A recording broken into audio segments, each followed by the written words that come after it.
जब यूरोप का एक राजा जैन मुनि को भारत से अपने साथ यूरोप ले गया, जैन मुनि उस राजा को प्रवचन देते हुए पैदल यूरोप के यूनान देश में पहुंच गए। यूनान में उन्होंने अपना चातुर्मास किया और फिर एक विश्व विजेता जिसने आधे संसार को जीत लिया, उसी राजा की मृत्यु की भविष्यवाणी कर दी, उसके मरने का स्थान बता दिया। लेकिन पूरे यूरोप ने उन जैन मुनि की भविष्यवाणी को नहीं माना। फिर आगे क्या हुआ? क्या उस नौजवान तंदुरुस्त राजा जिसे कोई बीमारी नहीं थी, उसकी मृत्यु हुई या भविष्यवाणी गलत साबित हुई? जानने के लिए यह वीडियो अंत तक देखते रहें। तो चलिए वीडियो में आगे बढ़ते हैं। जब ग्रीक शासक सिकंदर पंजाब व तक्षशिला को जीतकर और मगध के विशाल साम्राज्य से डरकर भारत से वापस यूरोप लौट रहा था, तब तक्षशिला में उसने जैन साधुओं का संग देखा। उसने अपने गुरु अरस्तु से भारत के आध्यात्म व जैन मुनियों के बारे में काफी सुना था।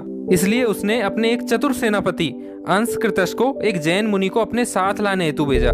सेनापति अंशकृतश ने मुनि संघ को अपने साथ लाने हेतु सारे पैतरे अपनाए, लालच दिया, मृत्युदंड की धमकी दी, लेकिन आचार्य दौलामस और उनका संघ उसके साथ आने को तैयार नहीं हुआ।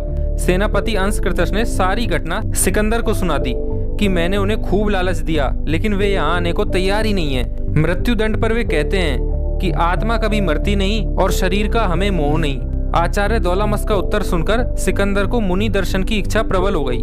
वह तुरंत आचार्य दौलामस के पास पहुंचा। सिकंदर को देखकर आचार्य दौलामस बोले, तुम कौन हो? आचार्य दौलामस के मुंह से यह शब्द सुनकर सिकंदर के आश्चर्य का ठिकाना ना रहा। वह बोला, आप सिकंदर को नहीं जानते? आचार्य दौलामस बोले, कौन सिकंदर? हमारी दृष्टि में तो आत्मा के सच्चे स्वरूप को देख लेने, उसका सही ज्ञान कर लेने व उसी रूप का आचरण करने वाला ही सिकंदर होता है। तो तुम कर्म के नहीं, बस चर्म के सिकंदर हो। फिर भी सिकंदर ने अपने परिचय देते हुए कहा कि मैं विश्व विजेता सिकंदर हूँ। आचार्य बोले, हे मानव, क्या हड्डी पसली के पिंजरों को लूट लेने से, उन्हें गुलाम बना लेने से कोई विश्व विजेता हो जाता है, कोई सिकंदर हो जाता है? कभी भी नहीं। तुम तो नकली सिकंदर हो। सिकंदर ने सोचा नहीं था कि कोई दिगंबर साधु उन्हें ऐसा जवाब दे सकता है। वह आचार्य दौलामस के ज्ञान व दर्शन से बहुत प्रभावित हुआ। उसने उन्हें अपने साथ यूनान ले जाने का आग्रह किया। आचार्य श्री स्वयं तो उसके साथ नहीं गए, परंतु अपने शिष्य कल्याण मुनि को उसके साथ भेज दिया। आगे सुनिए, क्या कल्याण मुनि की भविष्यवाणी, जिसने उस समय पूरे यूरोप को हिला दिया था, क्या वह सही साबित हुई? सुनिए। आचार्य दौलामस के आदेश पर कल्याण मुनि 325 ईस्वी पूर्व में पूरे रास्ते भर सिकंदर को प्रवचन देते हुए पैदल यूरोप के यूनान देश में पहुंच गए। कल्याण मुनि, जिन्हें पूरा यूनान कैलेनस के नाम से जानता है, उन्होंने यूरोप में चातुर्मास भी किया और वे इस तरह सिकंदर के आध्यात्मिक गुरु बन गए। 2 वर्ष बाद कल्याण मुनि का स्वास्थ्य कमजोर होने लगा। पर्सिया व यूनानी मौसम में उनका शरीर ढल नहीं पाया। जब उनका अंतिम समय करीब आया तो उन्होंने अपने देह त्याग से पहले सिकंदर से कहा कि हम फिर दोबारा बेबीलोन में मिलेंगे। चूंकि उस समय सिकंदर की उम्र मात्र 32 वर्ष थी, वह तंदुरुस्त नौजवान था और सिकंदर का बेबीलोन जाने का कोई प्लान ही नहीं था, तो किसी ने भी कल्याण मुनि की बातों को ज्यादा महत्व नहीं दिया। लेकिन सिकंदर को उनकी बात कहीं ना कहीं चुभ रही थी कि एक मुनि जो अपनी अंतिम सांसें गिन रहा है, वह मुझे बेबीलोन में कैसे मिलेगा? क्या मेरी बेबीलोन में मृत्यु होने वाली है? लेकिन कुछ दिनों बाद उसके मन में भी यह डर खत्म हो गया।